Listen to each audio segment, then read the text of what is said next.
The Reserve Bank of India has kept its key policy repo rate unchanged at 5.25%, choosing caution as global economic uncertainties intensify.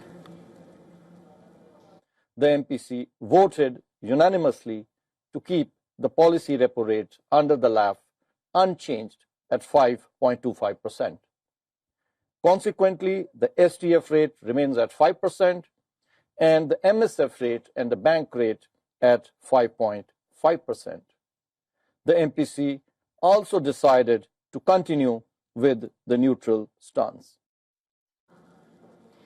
RBI Governor Sanjay Malhotra said the global environment has deteriorated, making it prudent for policymakers to wait for the greater clarity before taking any further action.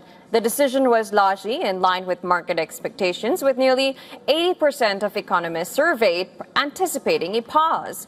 While inflationary pressures are expected to rise, the RBI believes underlying price trends remain manageable for now. Real GDP growth for this year is now projected at 6.6%. We had earlier projected 6.9%, of course, with huge uncertainty and downside risks, with Q1 now projected at 6.6%, Q2 at 6.3%, Q3 at 6.5%, and Q4 at 6.8%. Prolonged global supply chain disruptions, volatility in global financial markets, and weather-related shocks continue to pose downside risks to the domestic growth outlook. The RBI's decision comes at a time when India is facing external headwinds, a surge in crude oil prices following the Gulf conflict, combined with record foreign fund outflows. That has pushed the rupee down nearly 5% since late February to historic lows against the dollar.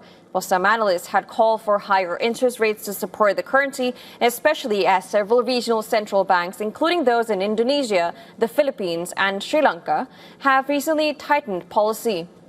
However, the RBI has chosen to focus on preserving growth while closely monitoring inflation risks. Despite global uncertainty, India's domestic economy has remained resilient so far, supported by steady industrial activity and strong business sentiment indicators. The central bank will now closely watch how energy prices, weather conditions, and global developments shape the economic outlook in the months ahead.